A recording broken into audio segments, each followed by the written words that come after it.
Welcome everybody to our next session. Today we have joining us Kate Redmon. Kate Redmon has been working with struggling learners for the entirety of her 10 plus years in education. First, teaching remedial and inclusion high school math classes in rural Hawaii, then tutoring adults with disabilities through vocational rehabilitation, then as adult education instructor, and now as the founder of Light and Salt Learning. Each day she teaches only she teaches only reinforces her belief that the human brain is fantastically plastic, and that all learners, given the right supports, can become skilled mathematicians. Without further ado, I'll pass the baton to Kate. All right, and I am going to go ahead and share my PowerPoint here, and we'll see if I have tech issues too, Kenneth. Here we go, guys.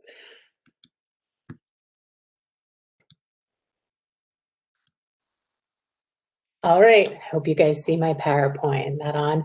We are going to talk about improving student outcomes by leveraging an LMS today. So an LMS, a learning management system.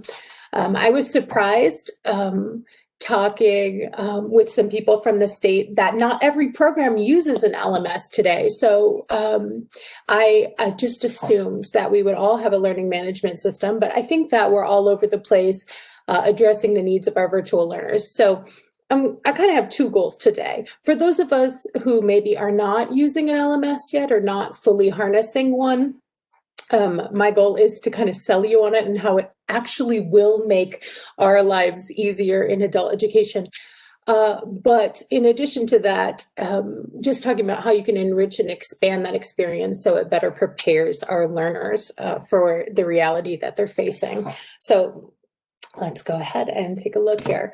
So Kenneth kind of already told you about me, but a lot of you guys know me because I am, or was, it's very weird. I'm just launching on a new journey here, but up until December, I was an Arizona adult educator working at Yavapai College, which is a really wonderful place to work, by the way, you guys.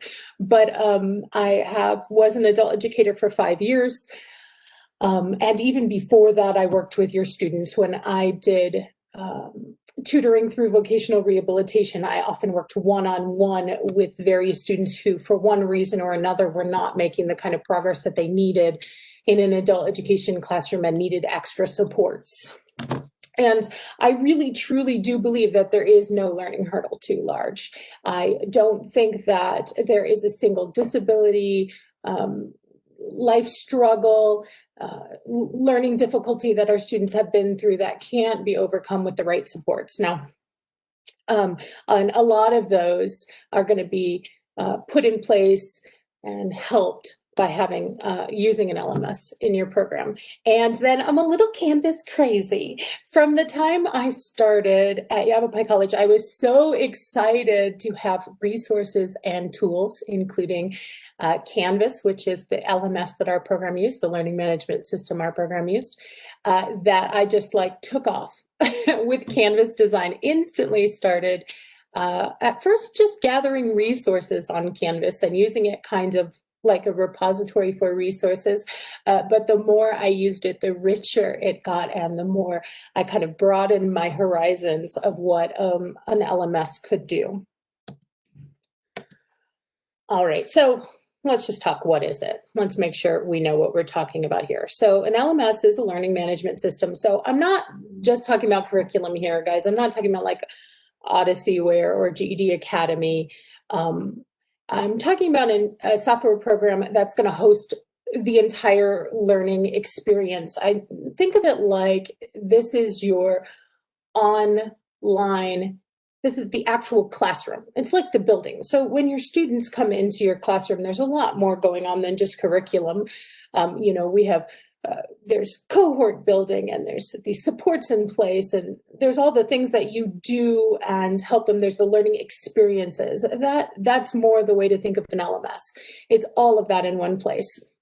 So obviously, if you're doing online teaching, which a lot of us are now, like it or not, the LMS might be your only classroom, but it's also very, very useful in the blended classroom. Even if you are purely an in-person teacher, are there any of you guys who are purely an in-person teacher anymore?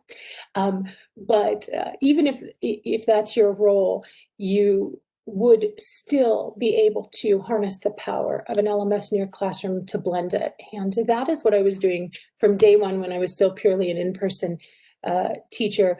I was using Canvas with my students daily in order to enrich and enlarge what I was doing in the classroom. So I feel that we do our students a real disservice if we are completely in charge of their learning. Like, they don't get to learn until they walk in the door. And then when they walk out the door, the learning stops. And so I feel like we can use an LMS to transition over so that it's the students are leading the charge, and the students have all the tools they need at any time. We don't have to be present in order for them to progress. Okay, so there's a lot of examples of LMSs out there, and I think just about every program in the state has access to one or the other, but there's Canvas, Moodle, Edmodo, Blackboard. If you really don't have access to anyone through your institution, there's Google Classroom, which anyone can use. Okay, so I just want to take a little peek here at my old classroom. My old Canvas to show you an example of an LMS, and certainly this is not how they need to look. But.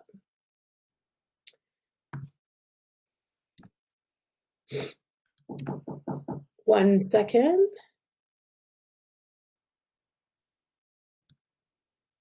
Okay, so I'm learning new tech, you guys. Okay, I hope you can see this. Somebody let me know. Do we see this Math 2 homepage? Kenneth, can you see it? Okay, wonderful. Okay, so this is just the homepage of a class that I got to teach with the Yavapai College last semester, and I just want you to see that it's so much more than a gathering of curriculum. I have a lot going on here, but I do have links to whatever tools that I would use. So in this particular class, it was purely an online classroom, and I had made my own curriculum. So there's not links to a lot of things, but you can see right here, any tools that I would use. I want my students to come in through one door. They come in through the door of the LMS, and everything they need is right here. So it's not like they go over here to email me, and they go over here to Zoom with me, and they go over here to get to their assignments like Khan Academy. I don't want them bumping all over the internet. I want everything under the one roof of the LMS. And so here, the particular tools I used for this classroom, you know, I had my Zoom links. I had a link for them to book one-on-one appointments with them. They could email me right from here. And then right in the homepage here, but it doesn't have to be here, but this is where I had it, is a link to all the curriculum that I was using and all the activities they were going to do. And they could see the schedule, and they could see what was going on. And so they've now come into my classroom. They see the full picture of everything. They have all the tools at their disposal at once.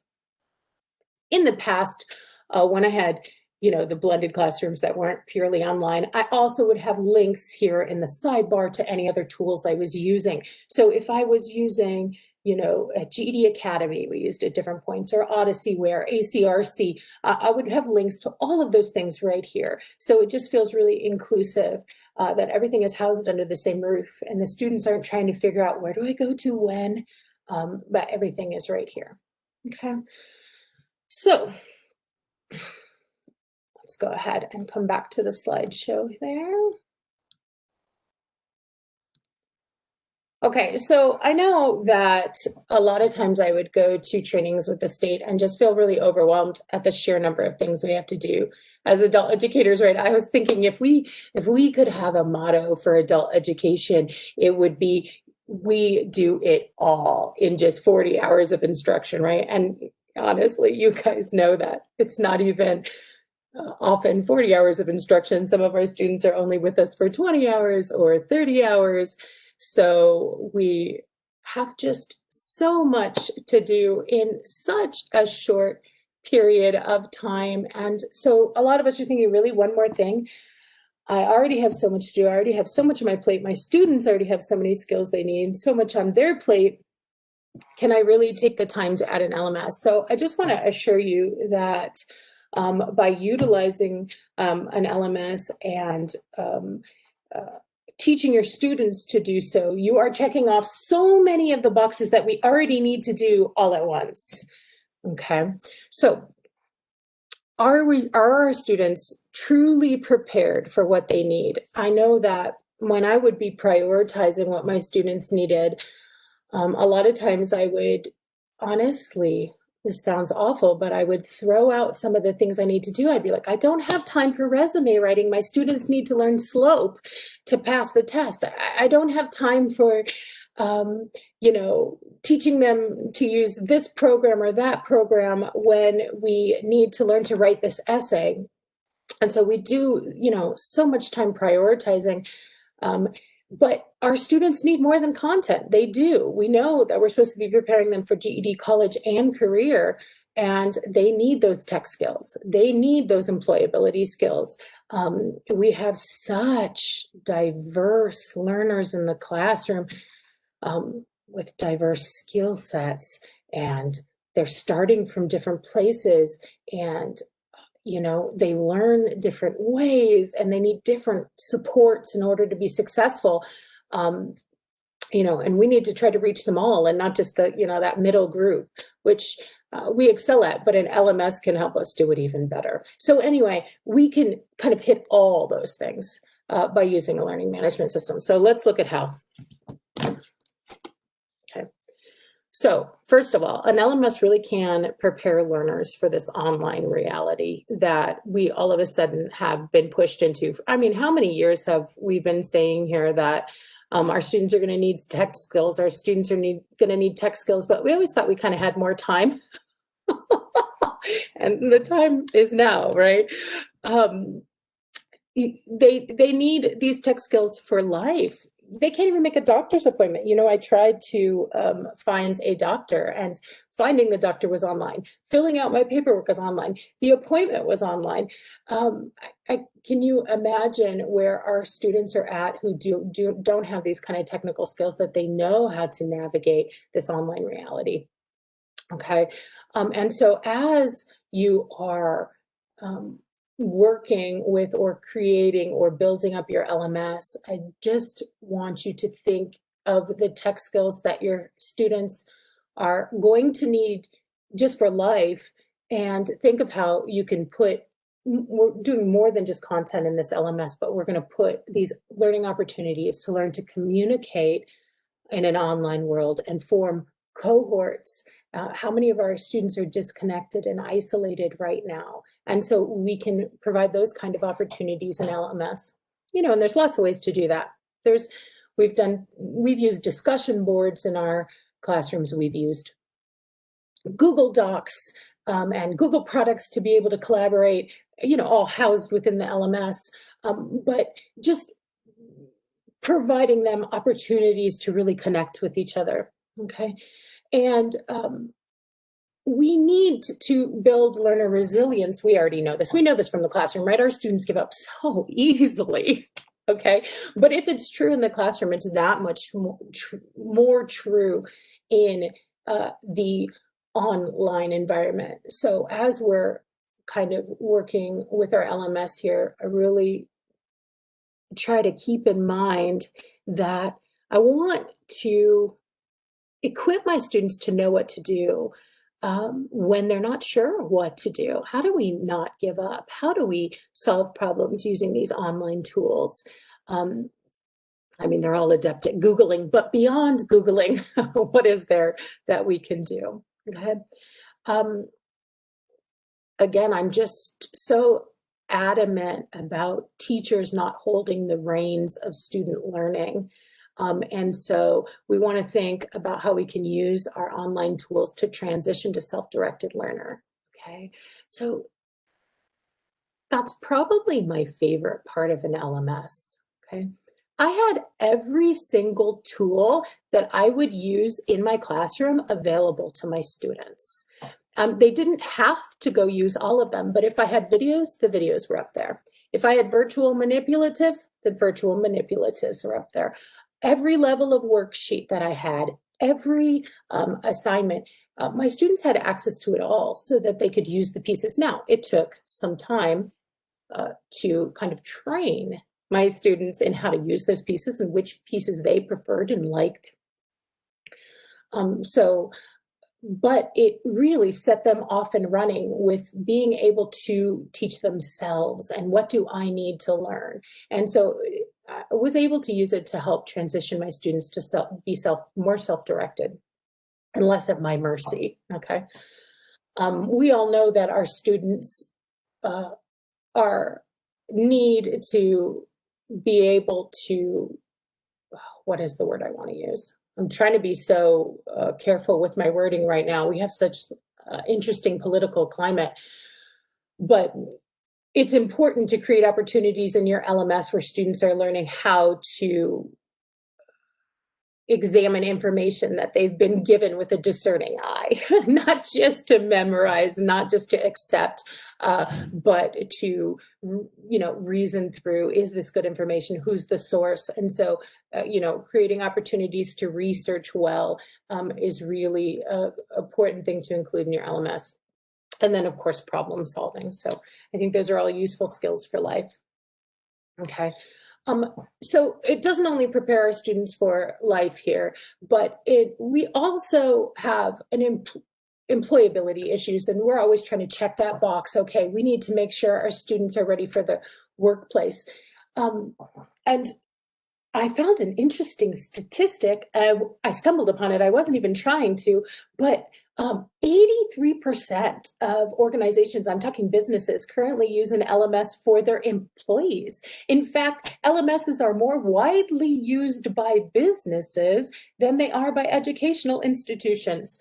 And I thought that was really interesting. So, I mean, just pure and simple. Your students are going to have to do this in order to be successful in their careers. So even if that was the only reason to be kind of utilizing an LMS, I think that that's an important aspect. But beyond just the fact that they're going to see this again, we see some tech skills and some hard and soft skills that are developed in an LMS. Okay, so again, as you build, as you create, as you kind of make this online environment, it's super important to provide opportunities to collaborate. I just can't stress enough that we need to think beyond a checklist of programs that our students know how to use. Okay, so my students know how to use Word and Excel. Well, super nifty, but they might not necessarily use Word and Excel. They might not. That shouldn't be our end goal, because this online world is so quickly moving and so changeable. But what do they need? They need these overarching skills that are used regardless of the platform, regardless of the software. So, we need to provide opportunities for them to collaborate in an online world. Man, I am scared for adult education students right now because how many jobs have transitioned almost entirely online now? And now their choices were already limited of what they could do for work. And now how much more limited are there? How many of us were able to go home and get to work online with our tech skills, and they don't have those. Okay, so they need to be able to collaborate with each other. How can they do that in online? They need to be taught, modeled how to use these tools, and the LMSs have them already, or you can put them in like calendars and to-do lists, things of that nature. But how do they manage in their times and their tasks using these online tools? And they need to be giving opportunities to create and to develop. So again, I'm just trying to get you to think beyond an LMS as a place to just dump your curriculum. That's not what it is. It's a place for all these learning opportunities that we would usually do in the classroom. So how can we bring this online into our LMS? All right. Okay, now this one's probably my favorite. Like, I literally considered about an hour before this presentation just dropping the other two, like tech skills for work, tech skills for life. This is my favorite because I'm kind of obsessed with students with learning disabilities and difficulties. I think everybody can learn, and that is why I originally started using an LMS in my classroom to blend my classroom. Before I even had heard the words blended learning, I wanted everything that I did in the classroom to also be available online for a reason, because I want to be able to reach every student. So you guys already know this is a hard task. Some of you guys are blessed enough to be at large programs where you have just students in the same level in your classroom. I'm imagining that that is just luxurious and glorious and fabulous.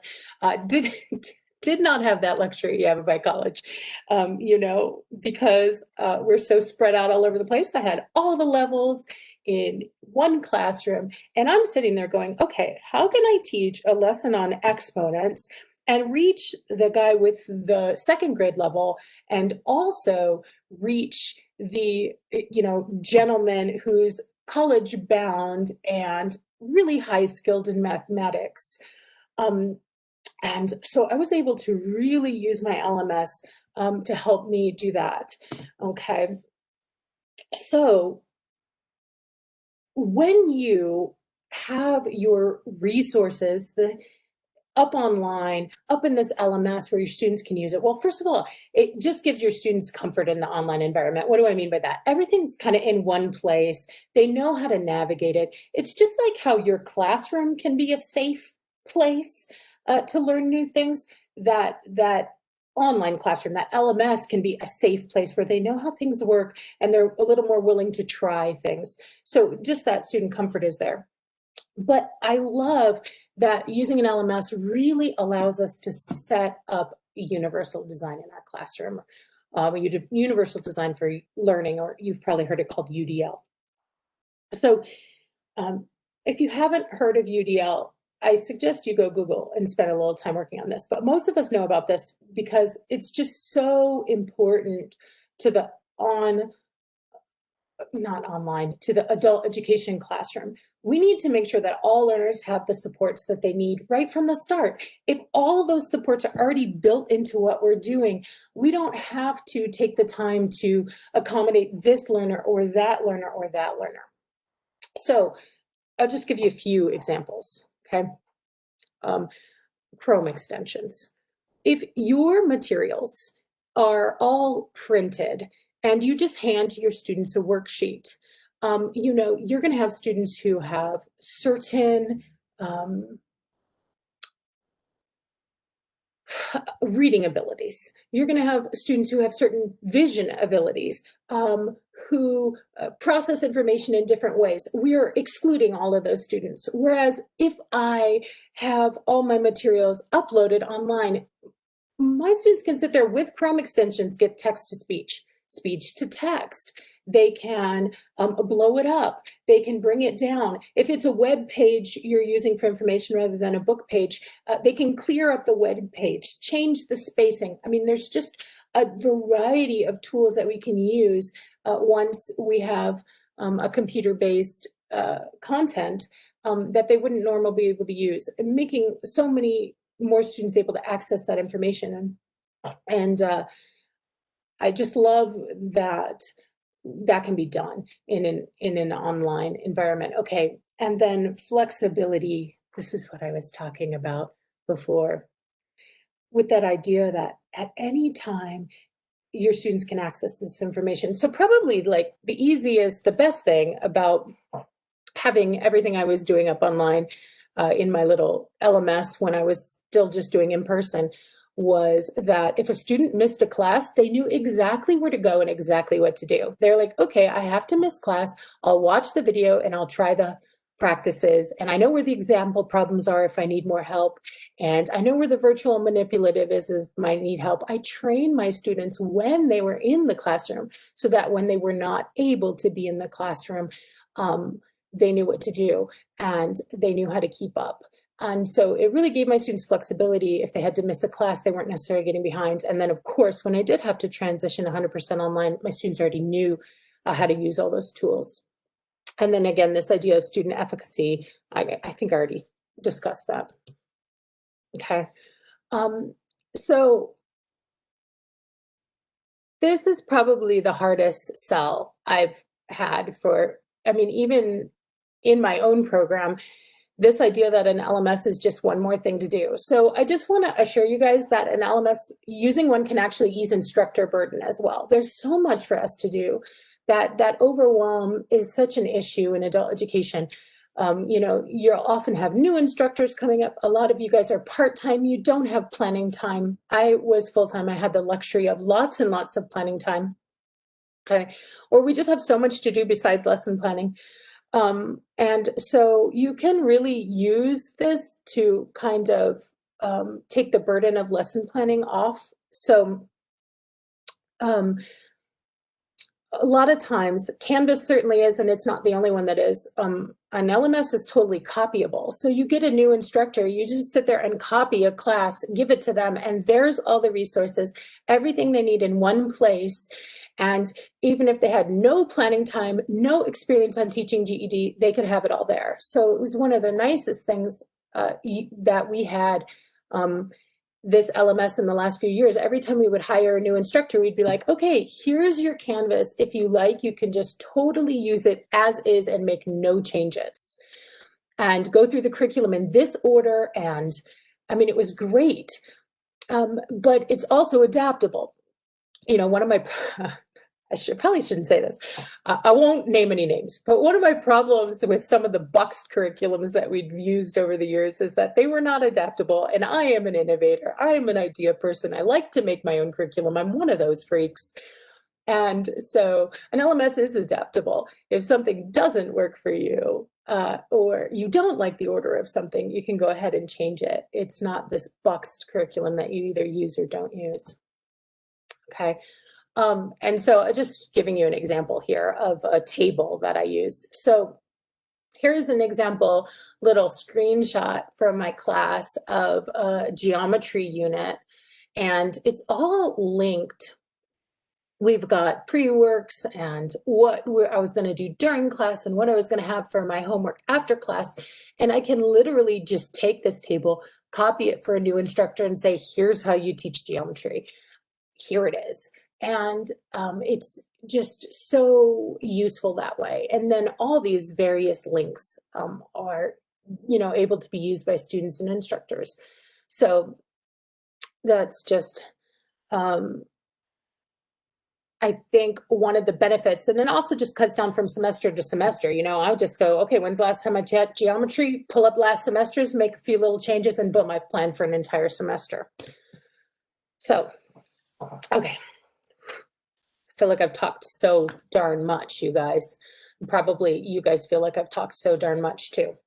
But, you know, where should you start? So I feel like we probably have two different groups of people. So actually, if we could kind of go into chat, let me stop my share for just a second. If you guys would just let me know in chat, I'd super appreciate it. How many of you are using an LMS? Okay, are you using an LMS or not? And if you are, which one are you using? I want to know. I see Moodle, I see Canvas, not at the moment. Canvas, Canvas D2L, Canvas D2L. None, okay. Canvas. Oh, Schoolology, no experience with that one. Oh, a lot of us are using Canvas. Ed Ready. Does Kenneth or who's from the state? Can anybody talk to me about Ed Ready is actually an LMS? I thought Ed Ready was just curriculum. I haven't used it though. BB Learn. Oh, Burlington. So I can speak real quick, but yeah. Kyle, do you have anything you want to add to this before I jump in? Ed Ready's curriculum. It's more along the lines of Odyssey, where it's ABE focused. It's math and English right now. They're going to be expanding upon it as well. Okay. Yeah. So if I were to incorporate an LMS and then I was using something like Odysseyware or EdReady or things like that, then I would connect those to my LMS. But the LMS is a little bigger than just that curriculum. Okay. So but that being said, it looks like most everybody is using an LMS already. So that's super exciting. There was only a few of you guys who said that you weren't. So I probably should have asked you this at the beginning so that I wasn't selling you on an LMS this whole time. But so let's look at then what your next steps should be with this with your LMS. Okay, so I'm going to go back to my PowerPoint. Okay. So I'm thinking about you newbies, you beginners. What are the baby steps? Where should I start out? So I'll go kind of quickly through this one since there's not a lot of us. But first of all, to choose your LMS. So a lot of the programs already have an LMS. I know a lot of you guys use Canvas, Blackboard, or D2L. Especially if you're under a community college, okay? But even if you don't, there might be some ones you can steal and build on. So you might have a coworker who's using it, or Yavapai College, when I was working there, we put our Canvas out in the Canvas Commons, so it's totally stealable. So I would just encourage you guys to collaborate at the program level, or even, you know, from program to program, if you don't already have an LMS. And save yourself some work, build on the work of somebody else. Too often in adult education, we're all off doing our own thing and not sharing what we're doing. So, and you guys, I'll put up my email at the end, but if you want help seeing that shareable one that Yavapai College has up for everybody that's in the Canvas Commons, and you need help accessing that or using that, I can certainly help you with that. Okay. And then once you've chosen your LMS, the next thing to do is to move in. Okay. So, yes, we're going to get all our tools in that place, but remember, it's not just curriculum, not just curriculum, not just curriculum. Okay. The tools that you use, whether it's Zoom or email or whatever things you're using with your students, bring it in under that umbrella. Activities, videos, whatever, right there. Okay, so students should be able to walk in to that classroom door. Right? They come into that LMS, that's the classroom door, and access everything that they need for learning. Okay.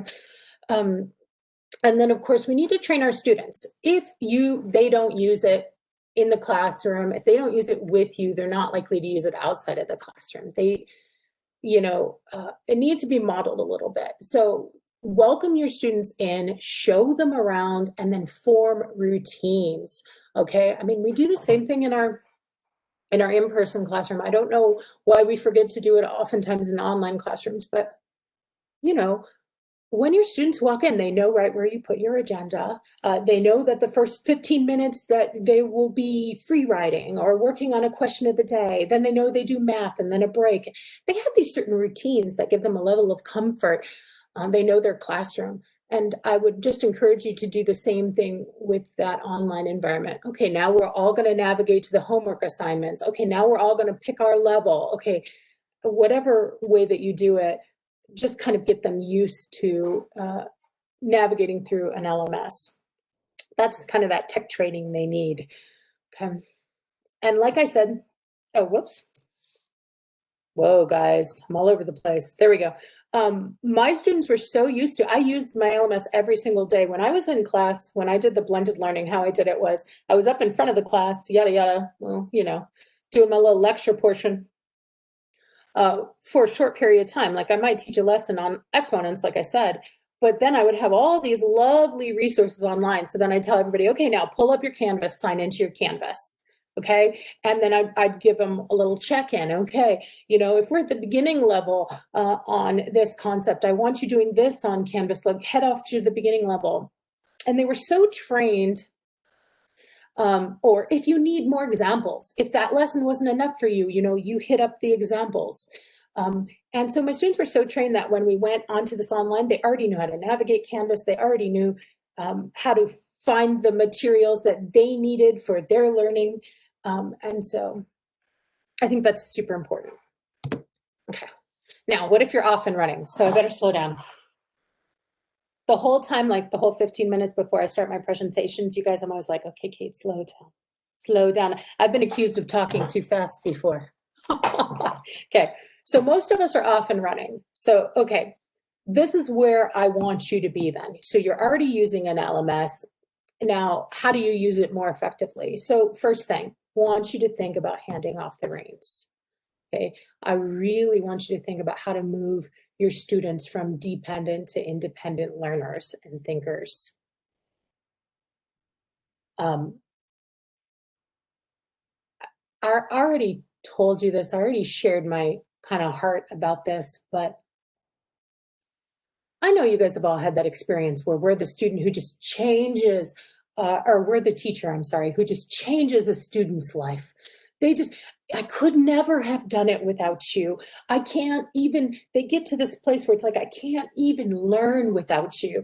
And as good as that might feel, it doesn't equip our students to move on past our classrooms and ourselves. And so I just want you to think, as you're working and designing your LMS, how do I make it so my students know how to find information, to understand the information that they found, to analyze it, decide if it's useful or not, and how are they as learners, what tools do they need to understand it? If they don't understand, how can they go find what they need without you? And it's a little scary, you know, letting control the reins, but especially gradually over the course of a semester, I think that we need to progress to more and more independent learning where our students are getting more in control of their own learning. Okay, so then next thing. Another way, if you're already off and running, you can go, is to think, like I said, beyond that content. Of course, at first, that is what it is. Your LMS is just for a place for you to dump, you know, your worksheets and your videos. And that's how I used it at first. And even that way, it was useful. But again, we want to move beyond content. We have this capability to go beyond just what the students are learning to the how. So again, think about, okay, I've got this LMS, I've already got all my worksheets up in there, I have the things that my students are going to do. How can I now increase the support? Okay, the same supports we have in the classroom, how can I bring that into that LMS? Okay, and how can I create that community, that lovely sense of community that we get in the classroom, and get that in the LMS as well? And then, of course, that individual attention. And so that's, you know, another area we can expand in. And then, of course, this is my favorite. I'm a sharer, you guys. I think I'm known for this. I'm like, if I made it, you can have it. I say that if you really do have a lovely, richly developed LMS, share the love, okay? So it could be with new teachers, part-time teachers, less techie instructor. It could be with another program. But really, if we're sharing and collaborating, we are that much stronger together and our students benefit that much more, okay? So I would recommend that you would share what you got. So, oh my goodness, I probably did talk too fast because I'm done early. So I'm going to take questions and we'll see all the things I didn't address that I should have. Does anybody have any questions for me? And Kenneth, oh, I can't see my chats. Can I see my That's chat? right. So I can get you. You have one question from Robert. It says great stuff. Assuming we should with an LMS, do you have any advice for how to allow students to take more charge of their own assessment and maybe in a way the state will respect? Assessment. Oh, assessment. So are you okay? There's a lot of ways to set up students to have that ability to assess their own learning online. So one of the things that I always do is include answers. I mean, that's silly, but either I use resources that include answers, or if I'm using my own resources, I always put up answers. You know, I don't want students to have to wait for us. That's that being dependent on us again to, know if they're learning or not. So I really encourage my students to be constantly, if it's not a program that instantly gives them feedback, like, I have links to Khan Academy or Quizlet, those give instant feedback. But if like I have a worksheet or something, I'm just encouraging my students to constantly look at the answers and look back and assess themselves along the way. So that's one way that they can kind of take control there. But if we're talking about a way that the state will respect, we have set up a lot of pre-tests and post-tests, like in the well, I say we now, and I'm not a part of my college anymore. It makes me sad. When I was at Yavapai College, we set up pre-tests and post-tests for our various units so that our students would know where they were at. So we had focus modules. And again, this was developed over a long time. We didn't just start with this, but over time, we developed ways that our students could take pre-tests. If they needed those skills, it would direct them to those lessons and use the post-tests and so on. So I think that that's useful. But as far as a way that the state will respect, I don't know anything besides the TABE, that can be accepted at least for a gain, if that's what we're looking for. Okay, so Cheryl. Oh, see, Cheryl asked a good question. How do you orient your students to the LMS? So little different if I'm in an in-person classroom versus a totally online classroom. So in an in-person classroom, one of the things that I do in orientation is get them into Canvas.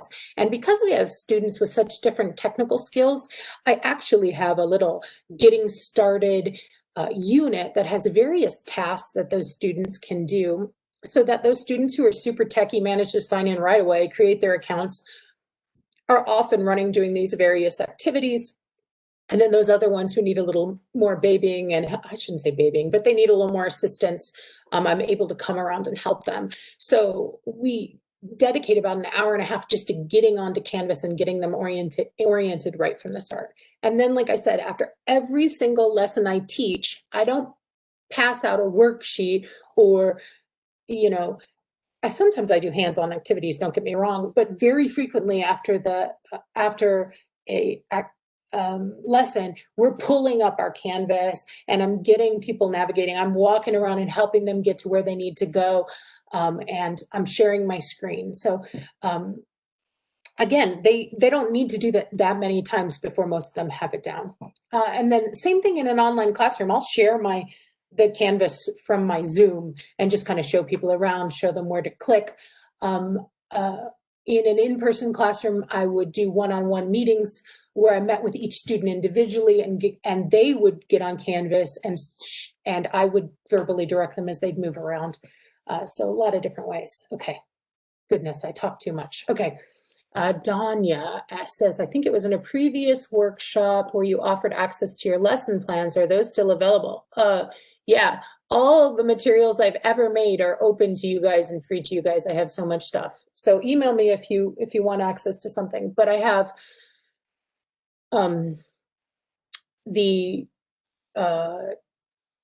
again, that GED math, I should say, the virtual GED textbook is up in the Canvas Commons. I have a shared Google Drive where all our worksheets that we've ever made are available, the videos, it's all there. Okay.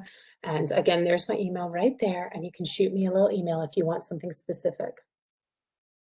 Yeah, okay. Thank you, Nicole. Nicole is reminding us all that the TABE is not the only way to assess our students, and thank goodness it's not. After I revolutionize adult education, I'm going to go revolutionize testing, okay? Yeah, wondering about ways to get away from teacher program made and standardized tests. Yeah, okay. Thanks, Nicole. Yeah, there's a lot of ways that you can kind of assess your students, but I think the most important thing is to teach them to assess themselves. How can they know if they've learned the material or not. So one of the ways is doing answers, but one of the ways is actually making your students justify their reasoning and their rationale. So, Kenneth, you have a question? No, I misclicked. That's my mistake. Oh, okay. Okay, well, I don't, unless anybody else has a question, I think I'm a slacker who's ending early, you guys. You're welcome. Everybody's welcome. I don't think anybody's going to complain. All right.